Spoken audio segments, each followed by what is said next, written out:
Alors bonjour à tous, mon nom est Vincent Gautré, je suis directeur de recherche en droit public et puis j'ai le privilège de présider ce cycle de conférences sur les acteurs de la justice.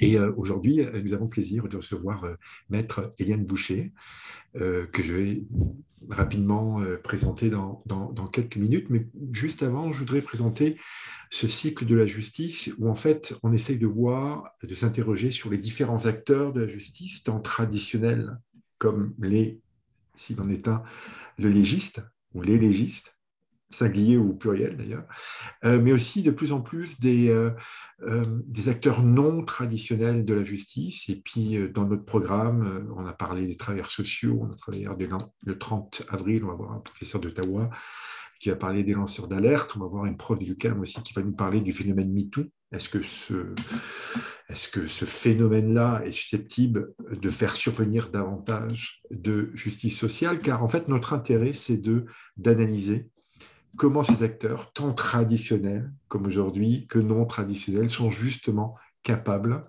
de parvenir à davantage de justice sociale. Alors, ce cycle de conférences qui d'habitude se fait à la faculté de droit à l'Université de Montréal depuis 2 ans, comme on disait, se font presque systématiquement par Zoom. Alors, on commence à envisager, notamment le prochain devrait possiblement se faire en présentiel, en fait les 2 prochains. Euh, Parce que dans notre cycle, comme je vous l'ai dit, on a vu les juges avec professeur Bernheim, on a vu les arbitres avec professeur Gélina de McGill, travailleurs sociaux, lanceurs d'alerte, légistes aujourd'hui, et les avocats, normalement ce sera le 8 mars, avec le professeur Benoît Bastard de l'ENM à Paris. Et le dernier, je dis, c'est Rachel Gagnon qui va parler du phénomène MeToo. Alors voilà pour le cycle très vitement. Puis je vais vraiment finir en présentant Eliane à la toute fin. Juste aussi un dernier élément de petite poutine organisationnelle, c'est que cette présentation qui sera enregistrée, hein, je pense qu'on vous a prévenu hier, en tout cas j'espère, on a pas le temps d'en parler rapidement, mais pour diffusion ultérieure, notamment sur le site du CRDP, cette conférence est aussi sujette à de la formation pour les avocats et les notaires, 1h30 je pense, et la formule a un petit peu changé. Alors vous devez forcément passer par le biais de la plateforme Lara pour obtenir votre attestation, mais désormais cette attestation, suite à un code secret que Sylvain Lafleur, que je n'ai pas présenté, qui est le nouveau coordonnateur scientifique du CRDP, va vous remettre quelques minutes avant la fin de l'activité. Donc, il y a un code et dès la fin de l'activité, le formulaire sera disponible. Vous devrez mettre le code secret et vous obtiendrez automatiquement la reconnaissance voulue. Alors voilà, nous avons en gros 1h30. J'ai demandé à Maître Boucher de parler entre 40-45 minutes si ça lui convient. Et normalement, ça devrait nous laisser amplement le temps de recevoir vos questions et de discuter sur cette intervention donc, de Maître Boucher. Alors, avant de laisser la parole, euh, Maître Boucher est avocate et conseillère législative au sein de la section de la réglementation à Santé Canada du ministère de la Justice du Canada. Elle est aussi doctorante en droit de l'Université d'Ottawa, sous la supervision. Moi, j'aime pas trop supervision. Moi, de plus en plus, je parle d'accompagnement parce qu'en fait, on supervise pas grand-chose, mais sous l'accompagnement de la supervision de professeur Mistral Boudreau, que je connais bien, qui est déjà intervenu dans le cadre de ce forum-là. Elle détient une maîtrise en droit toujours à l'Université d'Ottawa, dans le cadre, toujours sur ces questions-là qui manifestement vous intéressent depuis longtemps, donc, effectue de recherche sur le rôle de la structure de la phrase dans l'accessibilité des textes législatifs en français. Elle détient aussi un bac de chez nous, à la fac de droit de l'UDM, ainsi qu'un bac, évidemment, en sciences du langage. je vais dire évidemment parce que c'est tellement dans la suite des choses, de l'Université Laval. Donc, ses recherches de doctorat portent en langage clair, appliqué au texte législatif québécois. Ces propos sont le fruit de... Je crois que c'est une obligation que vous aurez sans doute dans votre PowerPoint aussi, vous avez l'habitude de le faire, sont le fruit d'une réflexion personnelle et ne représentent pas l'opinion du ministère de la Justice du Canada ou du gouvernement du Canada. Je me suis autorisé de répéter parce que généralement, c'est requis par vos supérieurs. Alors, merci infiniment d'avoir accepté ce partage de connaissances avec, encore une fois, ce forum. On est 65 inscrits, mais on était plus de 120 inscrits tout à l'heure. Je pense que c'est un des plus gros succès de foule de l'année, bon, qui est encore assez décent, mais sans doute c'est un indicatif de plus, si besoin était, de l'intérêt de la présentation que vous avez accepté de faire. Merci beaucoup, Maître Boucher. Je vous donne la parole. Merci beaucoup, professeur Cotret. Donc, tout le monde m'entend? Il n'y a pas de problème pour le son? Parfait, merci. Je vais partager l'écran. Donc, merci au CRDP pour l'invitation. Je suis très heureuse de pouvoir venir vous parler des légistes, de mon travail, du rôle des légistes dans la mise en œuvre de la justice. Donc, je vais pas me représenter puisque ça a déjà été fait. Donc, je m'intéresse comme M. Gautret l'a dit, aux questions de langage clair en droit et surtout en français depuis quelques années. Donc, c'est un intérêt qui est ressorti naturellement de mon parcours. J'ai commencé à m'intéresser donc aux questions du rôle de la structure de la phrase dans l'accessibilité des textes législatifs québécois. J'ai également suivi la formation qui est offerte, le micro-programme de 2e cycle en légistique qui est offert par l'Université Laval, qui était en ligne déjà même avant la pandémie. Donc, plan de présentation.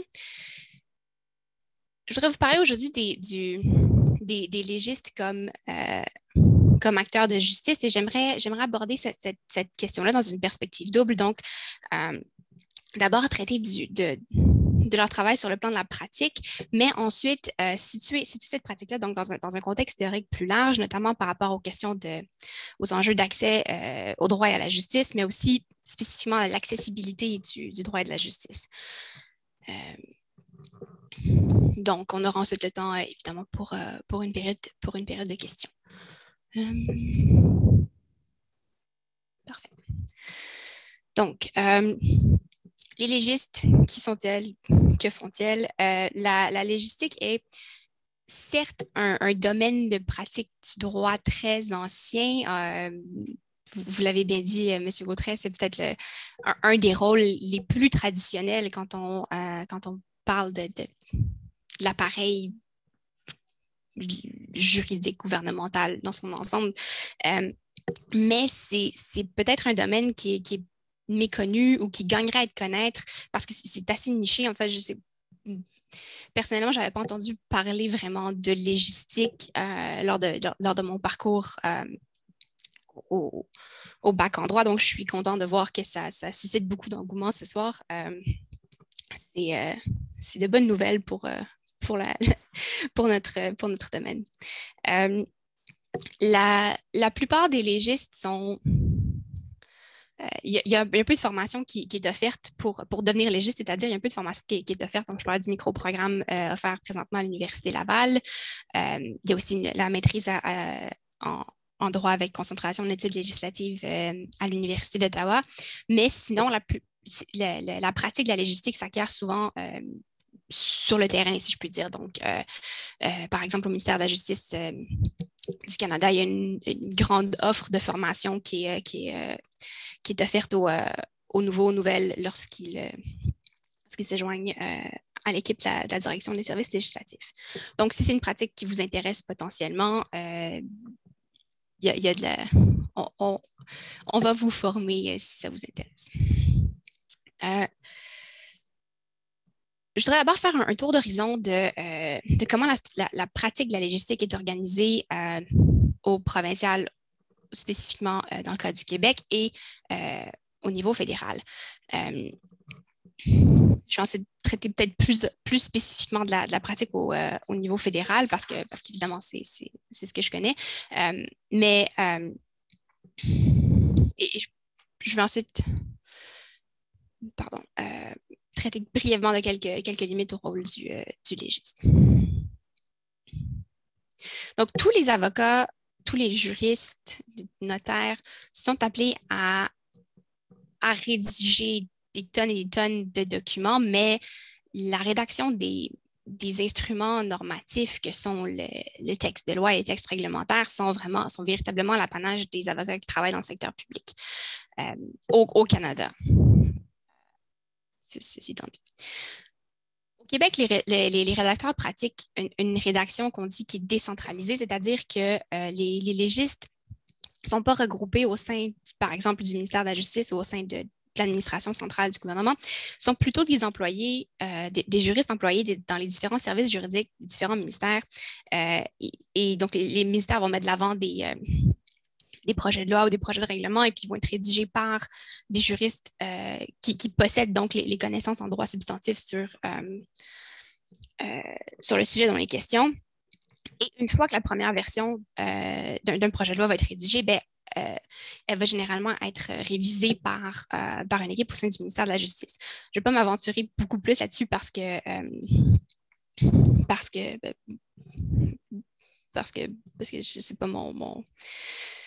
c'est pas là que je travaille, mais il y a des articles sur le sujet si ça vous intéresse. J'en ai mis dans les références à la fin du diaporama.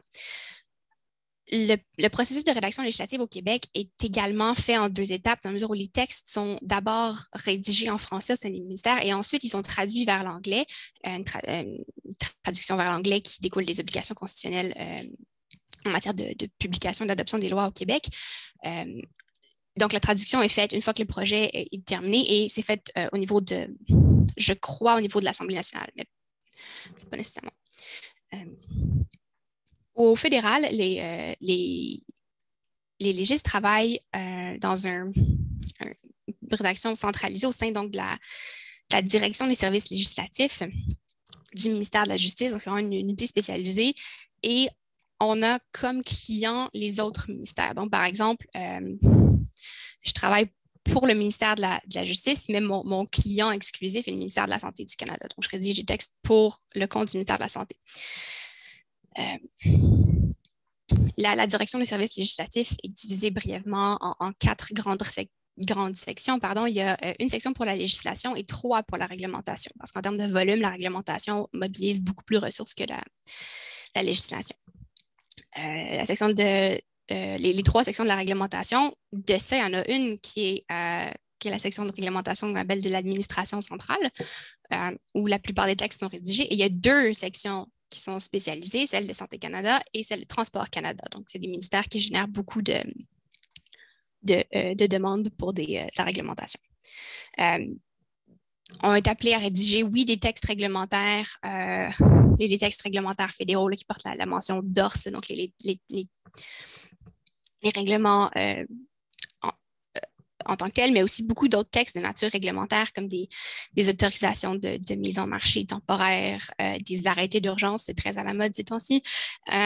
Donc, on rédige différents types d'instruments, dans mon cas, toujours en matière de santé. L'avantage de la pratique en rédaction spécialisée, en rédaction centralisée, c'est que ça permet d'assurer une certaine uniformité dans les normes de rédaction et dans les pratiques de travail. Donc, on peut bénéficier comme rédacteur législatif, on bénéficie de l'appui d'une équipe de révision légistique, d'une équipe de jurilinguistes et même une équipe de spécialistes du bijuridisme. Les jurilinguistes sont des spécialistes chargés de vérifier l'équivalence terminologique entre les versions anglaises et françaises du texte. Souvent, ça va être des gens qui ont une formation en traduction puis qui sont spécialisés en traduction juridique. Les réviseurs légistiques vont revoir tout du texte à la mise en forme et les spécialistes du bijuridisme, eux, vont voir à l'harmonisation du texte sur le plan vraiment comme du droit en tant que tel. Parce que il faut garder en tête qu'un texte, qui émane du Parlement ou du gouvernement fédéral doit pouvoir parler également à 4 auditoires. Les anglophones des provinces de Common Law, les francophones au Québec, mais également les francophones des provinces de Common Law et les anglophones au Québec. Donc, le texte que l'on produit doit être équivalent juridiquement et linguistiquement sur l'ensemble du territoire du pays. La pratique de la rédaction est faite en co-rédaction bilingue. C'est-à-dire que chaque légiste travaille uniquement dans une seule langue. Moi, je suis francophone, je rédige uniquement en français, mais je co-rédige chacun des textes avec un ou une collègue anglophone. Je vais revenir plus tard sur la question de la co-rédaction en tant que telle, puis le développement de cette pratique-là. Mais je crois que c'est important de le mentionner ici. Au fédéral, outre les légistes qui travaillent pour le ministère de la Justice, donc qui sont responsables de la rédaction des projets de loi qui émanent du gouvernement et de la réglementation, il y a aussi des équipes de rédacteurs qui sont directement au Parlement, donc une équipe à la Chambre des communes, une équipe au Sénat. C'est des rédacteurs qui sont vraiment, eux, du côté parlementaire, qui ont leur propre procédure de rédaction et qui vont s'occuper de rédiger les projets de loi qui émanent de députés ou de sénateurs ou encore les amendements au projet de loi une fois que le projet est rendu dans son cycle parlementaire. Avant d'en arriver à pouvoir rédiger un texte, il faut que ce qu'on appelle les instructions de rédaction aient été approuvées. Il faut que les étapes préalables à la rédaction aient été réalisées, et ça, c'est notamment l'approbation des instructions de rédaction. Les instructions de rédaction, c'est vraiment le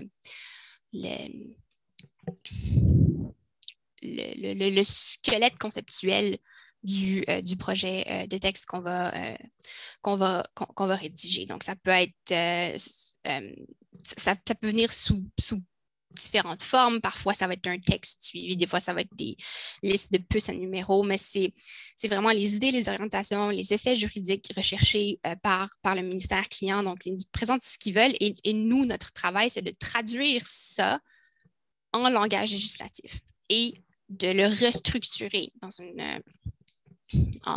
selon une structure normative. Dans le cas du fédéral, les instructions doivent être fournies dans les 2 langues, évidemment, parce que la rédaction est l'étape ultime, mais le rédacteur, dans un processus de rédaction centralisé, le légiste n'est pas spécialiste du droit sur lequel il va rédiger. Donc, il faut qu'on lui explique. Les instructions de rédaction incluent des explications, tout le background, si je puis dire, pour qu'on puisse en arriver à produire un texte. Les légistes, comme je dis, sont aussi les conseillers juridiques de leurs clients en matière de rédaction et d'interprétation législative. On est appelé à travailler quotidiennement avec tous les principes d'interprétation législative et les principes d'interprétation législative bilingue ou bijuridique. Donc, c'est du droit que l'on connaît, c'est le domaine du droit dans lequel nous sommes spécialisés et on doit pouvoir les expliquer à nos clients souvent. Par exemple, je me suis mis note, les questions des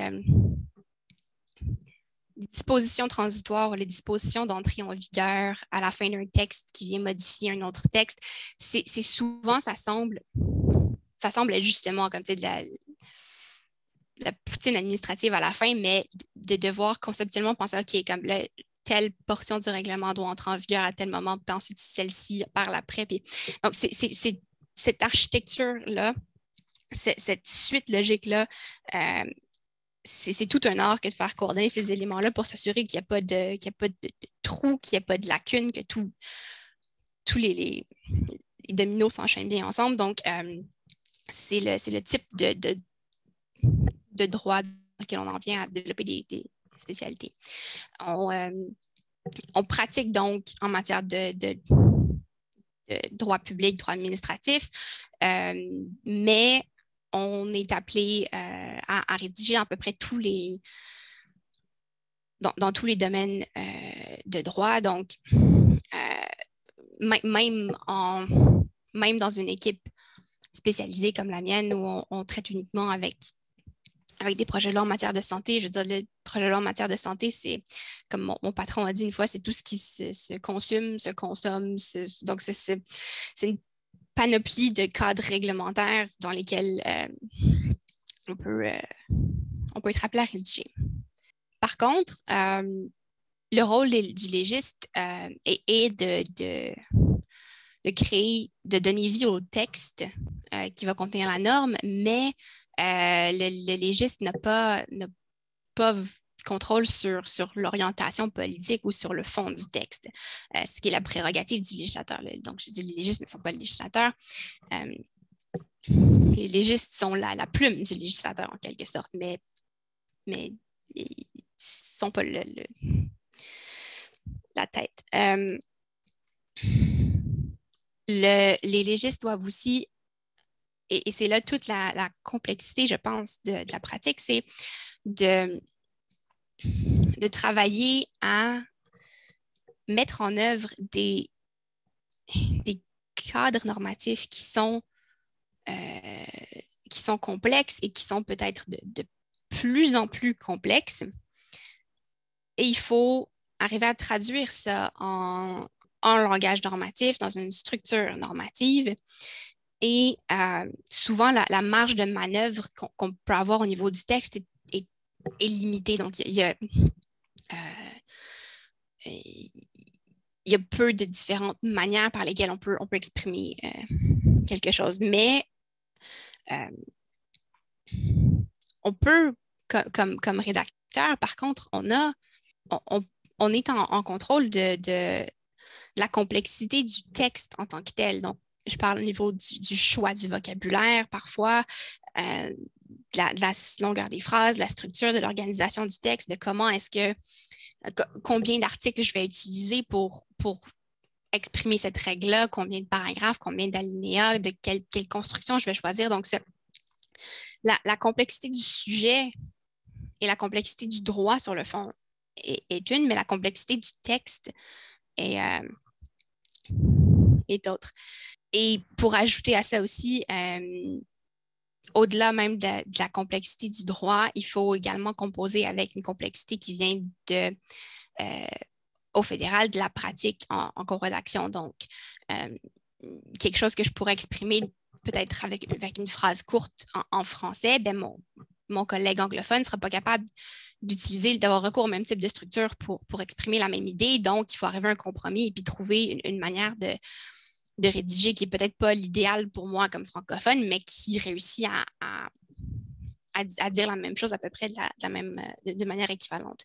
Donc, c'est vraiment un exercice la rédaction est vraiment un exercice de compromis constant et d'arbitrage constant dans un sens entre différentes structures, différents choix.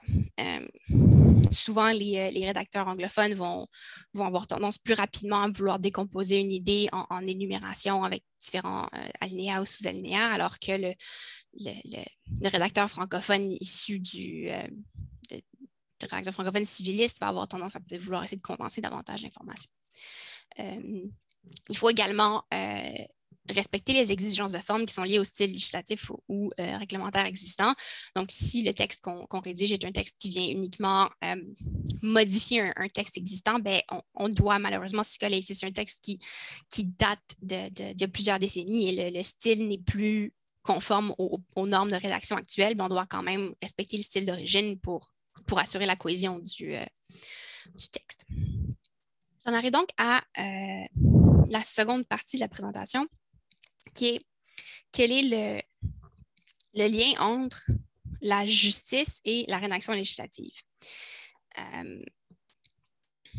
Je crois que les légistes se trouvent au sein de la communauté juridique. Les légistes se trouvent dans une position fort privilégiée dans un certain sens parce que on est à la fois on a un pied dans le fond, dans le droit substantif, mais on a aussi un pied dans la forme du droit, dans l'expression du droit, dans son langage. Donc, on a un pouvoir sur la définition des normes linguistiques du droit, sur l'évolution des normes linguistiques du droit. Et je crois que c'est avéré que le style normatif, le style législatif finit par avoir une incidence sur comment les autres instruments sont rédigés. Donc, je pense à des contrats ou d'autres textes qui composent d'autres textes parmi les textes juridiques qui nous entourent sont influencés au final par comment la loi est rédigée. Les légistes ont donc la main directement dans l'espèce de représentation matérielle de l'état de droit qui est le texte de loi. Je vais parler de l'interaction entre la justice et la rédaction législative sous 2 thématiques. Donc, brièvement, je voulais revenir sur les questions de respect de bilinguisme, de justice, bilinguisme et de la mise en œuvre de la pratique de la co-rédaction.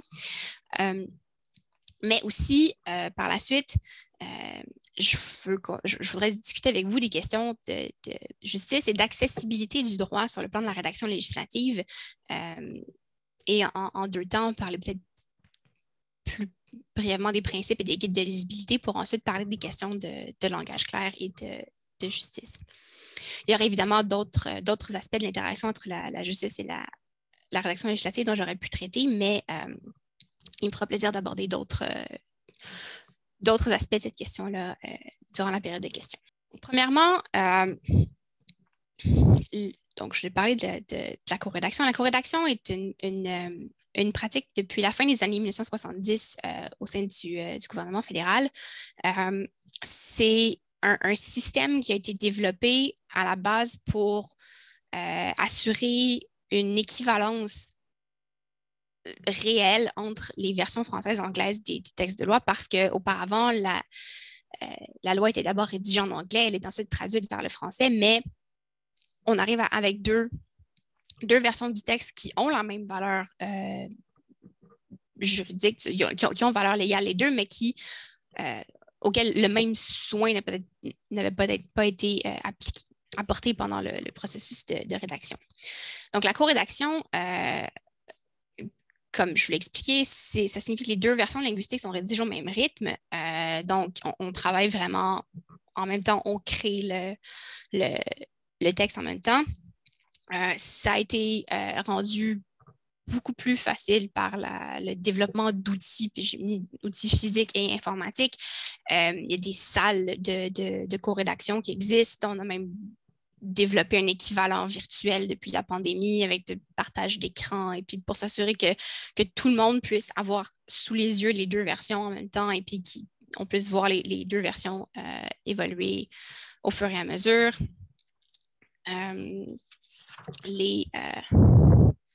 Les logiciels spécialisés ont été développés aussi pour ça. Il n'y a pas de rédaction législative sur Word. C'est un hybride entre la rédaction et du code, en fait. Ce qu'on fait un peu. La co-rédaction est, à mon avis, un bon exemple de comment la pratique de la rédaction législative s'est adaptée et peut évoluer pour parvenir à, si je puis dire, un type de rédaction plus juste avec un grand J. Parce que, comme je disais, dans un monde de traduction, ça fait que souvent, à l'époque, le francophone qui devait traduire le texte n'a pas accès aux gens qui ont développé la politique, n'est pas capable de poser des questions, a juste la dernière version en anglais, mais qui peut être le résultat de plusieurs différentes questions, réponses, négociations avec les clients, mais comme on a seulement la version finale et puis on doit traduire à partir uniquement de ça, donc ça fait que la version traduite peut peut-être parfois moins claire ou moins précise. C'est un modèle qui a été repris ailleurs, le modèle de co-rédaction. Le Nouveau-Brunswick rédige des lois provinciales aussi maintenant en co-rédaction. D'ailleurs, si c'est quelque chose qui vous intéresse, il y a une fantastique équipe à l'Université de Moncton qui ont développé toute une terminologie pour la common law en français. Parce que le Nouveau-Brunswick est une juridiction de common law et ils ont développé un vocabulaire de la common law en français, donc c'est super intéressant. Il y a d'autres pays aussi qui sont inspirés des pratiques de co-rédaction qui ont été développées au Canada, notamment, je pense, la Suisse, qui, eux, co-rédigent de manière trilingue en français, en allemand et en italien. L'autre thématique que je voulais aborder pour traiter de l'interaction entre la justice et la rédaction législative, c'est la question de l'accessibilité du droit. C'est pour moi la question de l'accessibilité du droit et le point de convergence naturel entre penser la justice avec un grand J et la rédaction. Et l'accessibilité peut se penser, je pense, en termes de pratique de rédaction, mais aussi en termes de théorie derrière, et puis de qu'est-ce que l'accessibilité, qu'est-ce que la clarté, comment est-ce qu'on peut parvenir à rechercher la clarté, puis je reviendrai après. Pour ce qui est de l'accessibilité du droit et puis de son interaction avec la pratique de la rédaction législative, la pratique de la rédaction législative est encadrée par des principes qui visent généralement à garantir une certaine lisibilité ou une certaine accessibilité minimale pour le texte. Donc, ça va être des normes qui vont porter sur la présentation du texte, qui vont porter sur souvent juste des grands principes de rédaction. On a des recommandations sur le vocabulaire, sur la syntaxe, sur comment construire le texte, mais l'art de la rédaction législative, c'est de parvenir à essayer de garder en tête l'entièreté de ces règles-là et de faire l'exercice constant de pondérer ces considérations-là les unes par rapport aux autres pour les appliquer dans un contexte précis. Il n'y a pas de principe absolu, donc c'est au légiste. Il n'y a pas de règle qui soit plus importante qu'une autre. C'est une question de contexte. C'est une question de comment on rédige. C'est au légiste donc qui revient la responsabilité de décider quels principes doivent prévaloir dans le texte qu'il rédige et pourquoi. Par exemple, dans certains guides qui sont disponibles sur le site web du ministère de la Justice, on recommande aux rédacteurs de rédiger pour son lecteur. On recommande de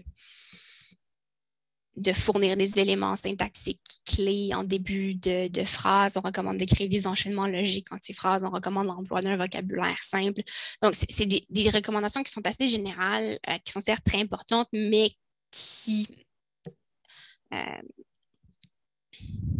qu'on peut garder en tête, mais qui sont qui coulent de source.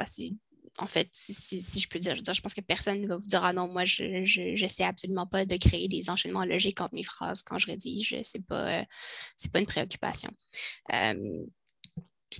On fournit aussi des recommandations aux légistes selon la langue dans laquelle ils rédigent. Il y a des questions spécifiques qui se posent quand on rédige en français, des questions spécifiques qui se posent quand on rédige en anglais.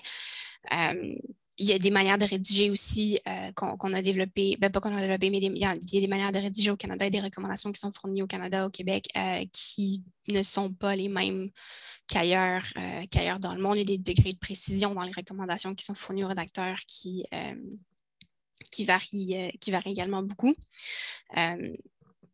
Donc, selon la langue dans laquelle on rédige, selon la tradition juridique dans laquelle on s'inscrit, souvent le degré de précision dans ce qu'on va conseiller aux rédacteurs de faire va varier.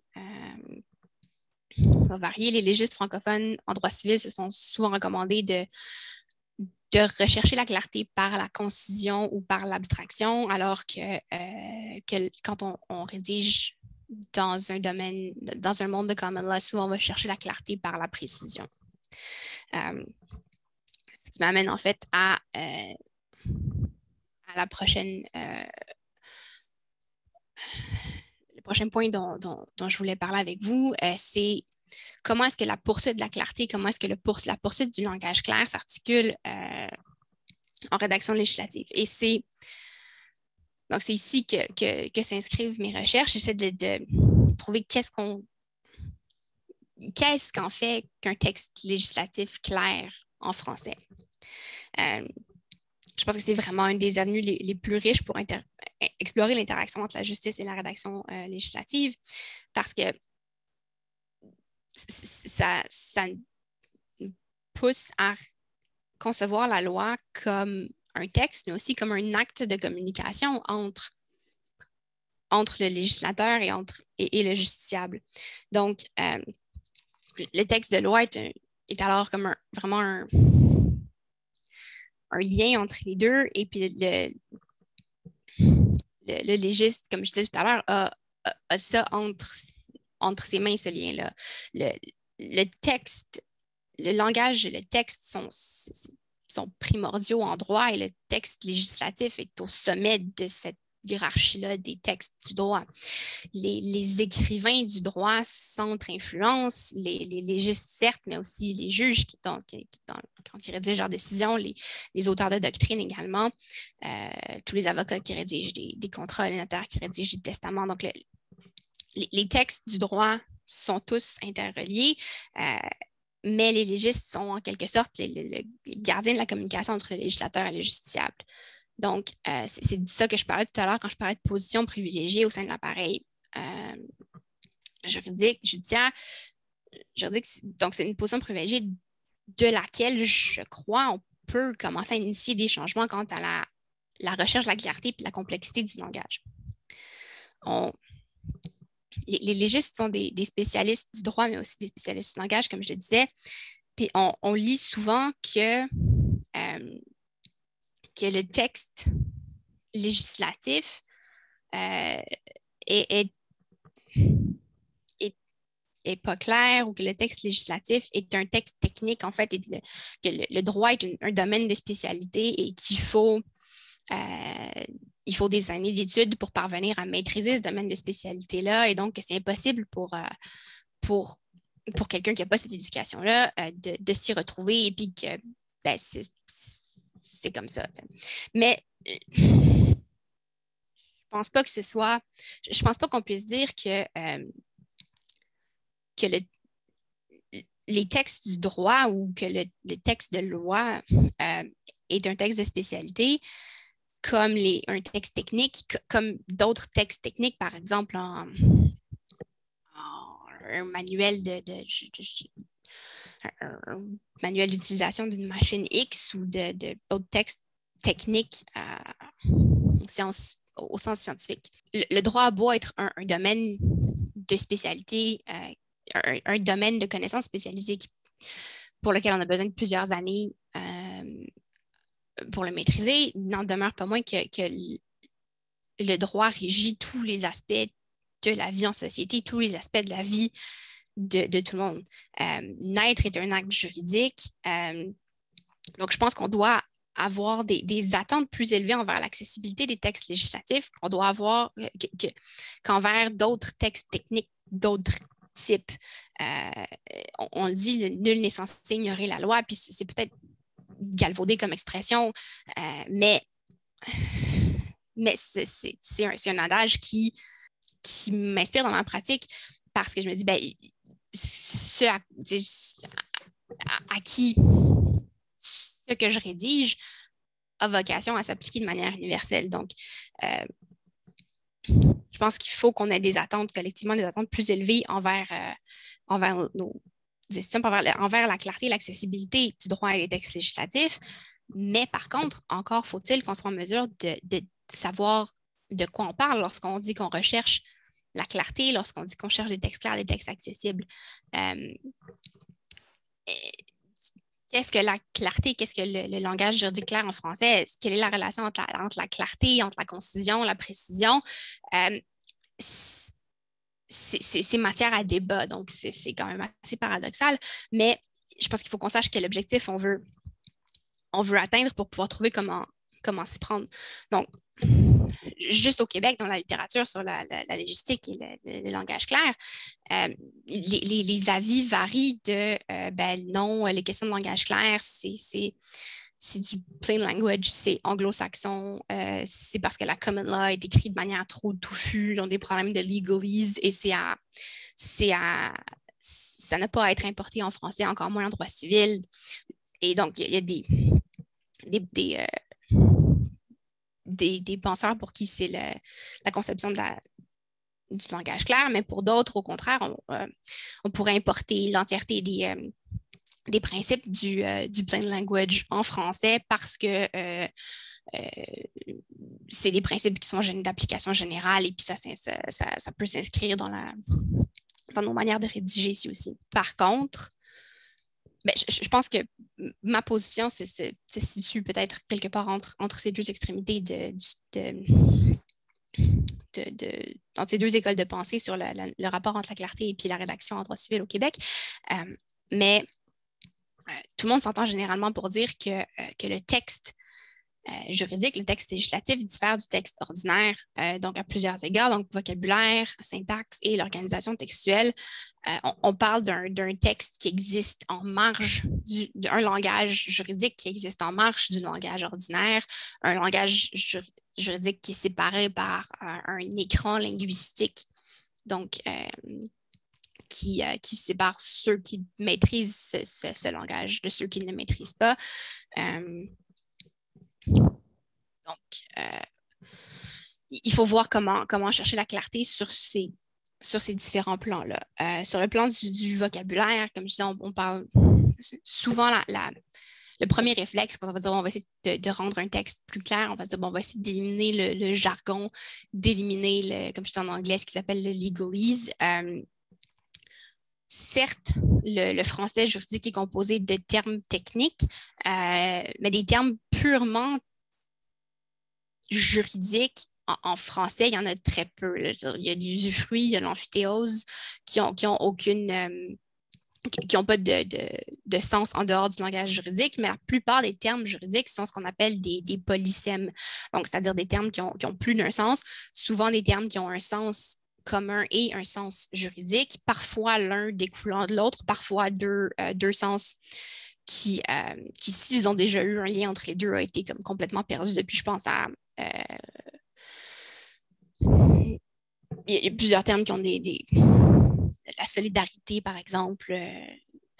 Il y a un lien peut-être qu'on peut voir entre les deux, mais le sens purement juridique versus le sens purement ordinaire sont assez loin l'un de l'autre. Donc, il faut faire attention à comment on utilise ces termes-là, mais je ne pense pas qu'on puisse réellement dire le droit. En fait, c'est impossible de dire le droit clairement sans utiliser les termes techniques, les termes purement juridiques. Je pense que c'est une question de trouver comment les utiliser et puis comment les présenter, comment les définir si besoin était. Sur le plan de l'organisation textuelle, quand on parle de rendre le texte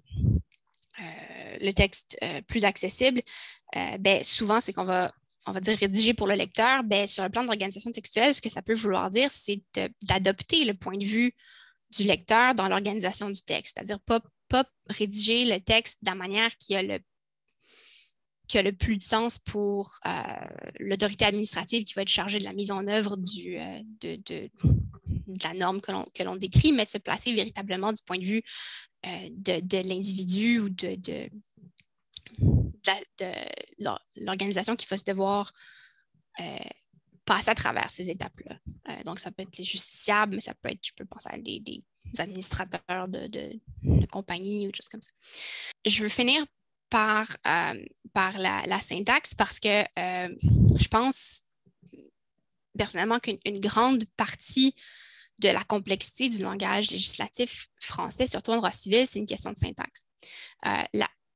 La phrase est l'unité de base du texte législatif et la syntaxe il existe, je pense, une syntaxe législative française dans laquelle il y a des formes qui sont considérées archaïques en syntaxe courante, qui sont beaucoup plus présentes dans le texte législatif, par exemple, des inversions, des formes impersonnelles, des illusions. J'ai des exemples qui s'en viennent. Donc, c'est une complexité qui est beaucoup moins évidente à cerner, beaucoup plus subtile, mais qui compte pour beaucoup, je pense, dans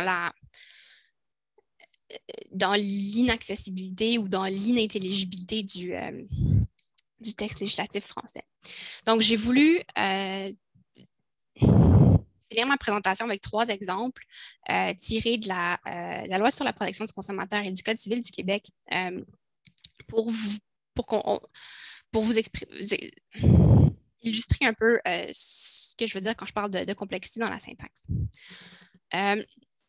Donc, voici l'article 50 de la Loi sur la protection du consommateur du Québec. Je ne sais pas il y a combien de personnes, mais peut-être à main, pouce, emoji, quelque chose levé. Est-ce que c'est un texte qui vous semble clair? On a une seule phrase qui fait 63 mots, dans laquelle il n'y a aucune virgule. Le sujet de la phrase est un groupe ici qui fait à peu près une quinzaine de mots, et puis tout le reste, c'est notre prédicat, donc notre groupe du verbe selon l'année dans laquelle vous avez appris la grammaire du français. Donc, le prédicat ici qui est composé de 48 mots, qui a des longs compléments d'objets indirects. On a aussi un prédicat qui contient énormément de ce qu'on appelle des cascades de compléments. Donc, on a est prolongée. Donc, la durée de validité d'une garantie prévue par la présente loi d'une garantie conventionnelle est prolongée d'un délai égal au temps pendant lequel le consommateur ou le fabricant a eu le bien ou une partie du bien en sa possession aux fins d'exécution de la garantie ou à la suite d'un rappel du bien ou d'une partie du bien par le fabricant. Donc, c'est un peu une espèce de montagne russe conceptuelle, l'objet dans cet article-là, où ce n'est pas exactement toujours clair où est-ce qu'on se trouve. Il y a énormément de conjonctions de coordination, donc il y a ou le fabricant, ou une partie du bien, ou à la suite d'un rappel, ou d'une partie du bien. Donc, on a énormément d'éléments qui sont, oui, coordonnés entre eux par ces conjonctions, mais on n'a pas d'indication avec la ponctuation. C'est généralement ce type de construction-là à laquelle on pense quand on se dit, c'est un texte juridique pas clair, c'est comme un mur de texte. Faut qu'on se reprenne quelquefois. Si on n'est pas habitué à lire des textes législatifs, et même là, donc c'est un type de texte généralement qu'il faut peut-être relire quelquefois pour arriver à le comprendre. Donc, c'est je pense qu'on pourrait gagner en simplicité, en clarté, en scindant peut-être la phrase en 2 ou alors en utilisant une énumération verticale avec une décomposition en paragraphes. Ça permettrait une espèce de mieux saisir visuellement sur quel plan on se trouve. Donc, c'était mon premier exemple. Le second exemple est également tiré de la Loi sur la protection du consommateur. Là, je ne referai pas l'exercice avec les mains parce que je n'arrive pas à les voir malheureusement. Donc, on a un article ici qui est rédigé dans un style un peu plus traditionnel en droit civil, c'est-à-dire que quand je vous parlais d'inversion dans la syntaxe législative, on n'a pas ici une phrase qui suit l'ordre ordinaire, traditionnel, sujet, verbe, complément. On commence directement avec le verbe, ensuite on a le complément, puis finalement on a le sujet qui suit. Et la raison pour laquelle c'est formulé de cette manière-là, c'est que le sujet est très long selon la construction maintenant. Donc le sujet, c'est tout ce qui est interdit. Et puis, une des recommandations qu'on donne parfois aux rédacteurs, c'est de suivre ce qu'on appelle la loi ou la règle de longueur des groupes syntaxiques parce que c'est plus facile pour la mémoire à court terme de juste garder en mémoire que ce qu'on s'apprête à lire, c'est quelque chose qui est interdit, que de garder tout le reste en tête avant d'arriver à, finalement, c'est interdite. Donc, c'est pour ça que c'est construit de cette manière-là.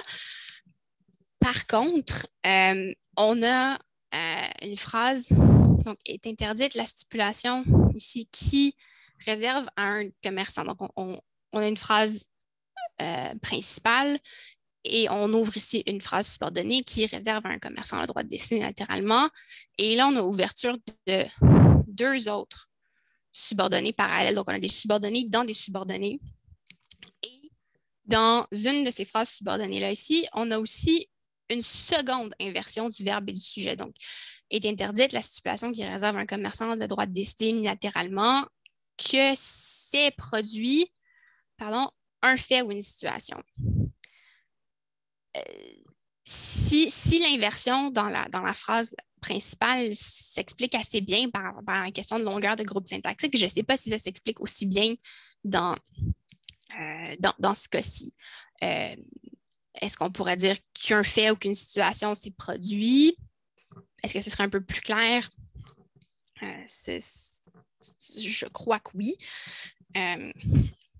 Donc, ce sera à voir. Une autre chose que je trouve intéressante dans cet article-là, c'est qu'il y a un choix qui a été fait d'utiliser justement l'énumération verticale en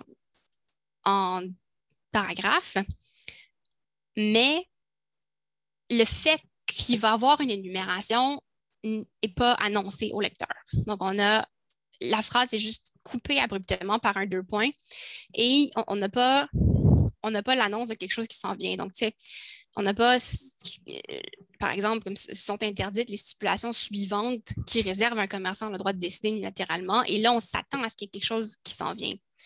Comme on s'attend à l'énumération. Là, ici, on ne le voit pas. On ne le voit pas nécessairement venir. Et en plus, le sujet est au singulier. Donc, on parle d'une stipulation, mais il y a 2 types de stipulation et la construction ici, décomposée en paragraphe A et en paragraphe B, laisse à croire que c'est effectivement 2 types de stipulations différentes. Alors que si on avait eu un texte suivi, là, on aurait peut-être essayé de l'interpréter en pensant que c'est une seule stipulation qui doit remplir les deux conditions. Donc, c'est la structure permet de gagner en clarté, mais je pense que la construction de la phrase et puis l'accord du verbe aurait pu permettre de gagner en clarté aussi. Finalement, mon dernier exemple, tiré du Code civil, c'est l'article 2886. Très court, correspond assez bien à l'idée qu'on a de la rédaction législative traditionnelle en français en droit civil. Donc, celui qui ne peut aliéner ne peut renoncer à la prescription acquise.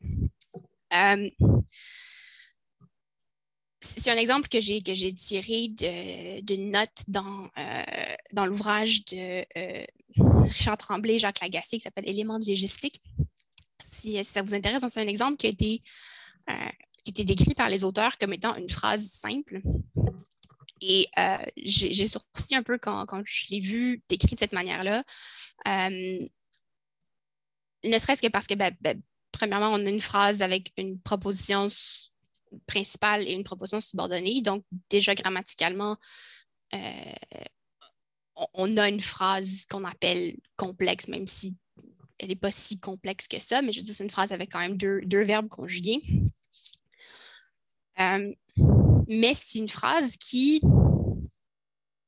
je pense que ça semble clair, ça semble simple, mais si on commence à analyser, on se rend compte vite qu'il y a une certaine complexité qui se cache derrière. Donc, le sujet de la phrase est un pronom indéfini, de 3e personne, donc celui. De qui on parle? Je ne sais pas. Est-ce que c'est toute personne? Est-ce que c'est... On ne sait pas qui, c'est celui qui ne peut aliéner. OK? Donc, les 2 verbes porteurs de sens dans cette phrase-là, les 2 sont à l'infinitif. Donc, on est vraiment sur un plan conceptuel assez abstrait. Donc, on a un pronom indéfini, 2 verbes à l'infinitif. Les verbes conjugués jouent pratiquement le rôle d'auxiliaire dans cette phrase-là. Là. Donc, on a juste peut et peu. Les 2 phrases sont également construites. C'est des phrases négatives. C'est des phrases négatives, mais c'est des phrases aussi dans lesquelles on a omis la seconde charnière qui est nécessaire à l'expression de la négation. Ben, il n'est pas nécessaire, mais qui est généralement employée pour exprimer la négation en français. Donc, quand on enseigne aux enfants à apprendre, quand on enseigne la grammaire française aux enfants, on va dire, ben, pour exprimer une idée au négatif, c'est ne et pas, ou ne et jamais, ou ne et donc, ici, il nous manque cette seconde charnière à défaut d'un mauvais mot, là, cette seconde expression de la négation. On n'a aussi pas de marqueur de relation ou de conjonction de coordination ou quoi que ce soit entre la subordonnée et la principale. Donc, on comprend par la manière, par l'ordre dans lequel les composantes sont présentées que c'est le fait qu'on ne peut pas aliéner qui fait en sorte qu'on ne peut pas non plus renoncer à la prescription acquise. Mais c'est pas l'inverse, c'est-à-dire, je veux dire, mais il faut analyser la phrase un minimum pour parvenir à cette compréhension-là. Donc, j'ai l'impression, quand je parlais brièvement et puis fort maladroitement tout à l'heure de la recherche de la clarté en expression législative française qui passe par une recherche de concision ou d'abstraction, je trouve que cet exemple-là est peut-être un exemple d'une phrase où on est peut-être allé un petit peu trop loin sur le plan de l'abstraction et puis que quelques petits éléments de plus permettraient à un plus grand nombre de personnes de comprendre la phrase et ensuite peut-être de comprendre le droit qui est derrière. Donc, je voudrais simplement que vous reteniez de cet exercice-là qu'une phrase courte n'est pas forcément simple, ni forcément claire, et puis que la complexité en rédaction législative en français peut arriver à se frayer un chemin, même dans des canons comme le Code civil. Donc, j'ai déjà utilisé cette expression-là, puis c'est quelque chose qui moi, me fait sourire, mais je me dis, je pense pas qu'on a besoin d'écrire le droit comme ligne maxime dans les pages roses du Larousse. Mais une fois cela admis, ben là, comment peut-on réellement rédiger pour son lecteur? Qui est le lecteur d'un texte de loi? Je pense que c'est là-dessus que je fais mes recherches et c'est ce que j'essaie sur lequel j'essaie d'avancer les connaissances. Donc, je pense, comme je disais, que les légistes peuvent travailler sur la forme directe de leur texte. Ils peuvent essayer de placer le lecteur au centre de leurs préoccupations, mais ça passe par quelque chose d'aussi simple que juste, avant de commencer à rédiger un texte, essayer de se dire, mais pour qui est-ce que je rédige? Qui va lire ce texte-là? Et puis d'essayer de voir c'est qui les groupes possibles à qui on peut rédiger. Et puis ensuite, en sélectionner un pour Ruth Sullivan, qui est une autrice canadienne. On sélectionnerait forcément le groupe le plus vulnérable parmi les auditoires potentiels. Et puis, c'est de garder cet auditoire-là en tête lorsqu'on rédige. C'est un exercice, il faut tenter de minimiser la complexité qui est portée par le texte, je disais, pour que la seule complexité qui reste à ce moment-là, ce soit la complexité du droit et la complexité du sujet sur laquelle le légiste n'a pas forcément le contrôle. Donc, en conclusion, j'ai laissé cette citation de M. Dreiger, qui est bien connu pour son c'est son principe moderne de l'interprétation, mais qui a aussi dit que a draftsman, parce qu'à l'époque, c'était surtout des hommes, must have the freedom of the artist unshackled by any artificial drafting rules or forms. Donc, la légistique est peut-être plus un art qu'une science, parce que c'est la composante spécialisation du langage ici qui ressort davantage qu'un droit. Et je pense que la plus grande force qu'un légiste peut avoir est de justement garder en tête l'entièreté des principes, l'entièreté des règles qu'on lui fournit, mais garder une certaine créativité et encourager aussi une certaine créativité dans la manière de l'exprimer, de ne pas se fier trop au précédent et à ce qui existe déjà dans le corpus législatif. Et je pense que ça permettrait peut-être une meilleure accessibilité du texte législatif et puis au final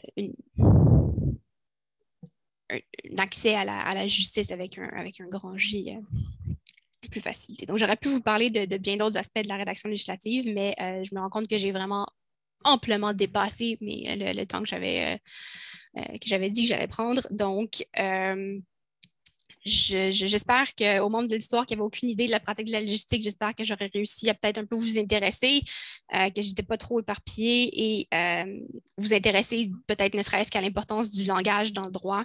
Et puis à ceux qui pratiquent déjà la logistique, j'espère peut-être avoir pu attirer votre attention sur l'immense privilège, je pense, qu'on a de jouer ce rôle-là et de l'époque à laquelle on le joue également. Et puis sur l'importance, comme je disais, de rester créatif, curieux, malgré les contraintes de temps et de ressources auxquelles on est constamment confronté. J'ai mis une courte liste d'ouvrages sur la diapo ici. Je pense qu'avec l'enregistrement, vous allez pouvoir y avoir accès. Sinon, je ne sais pas si le PowerPoint va être rendu disponible ou sinon vous pouvez toujours m'écrire. Alors, je vous remercie, puis ça me ferait plaisir de répondre à vos questions maintenant. Merci beaucoup, Maître Boucher. C'était un vrai plaisir. Personnellement, moi, j'ai 7 ou 8 questions, mais je pense pas que je vais être capable de les présenter toutes, mais c'était très intéressant. Puis je crois que vous avez participé, parce qu'effectivement, pour les personnes externes, les juristes comme moi, il y a un certain mystère derrière la confection d'une loi, et vous avez participé à l'éclaircir un petit peu. Et je retiendrai quand même votre dernière phrase en conclusion, considérant que la légistique est plus un art qu'une science. C'est exactement ce que disait Didier Lehuel relativement au droit civil. Pour lui, le droit civil n'est pas une science, c'est un art, sans doute peut-être pour les mêmes raisons.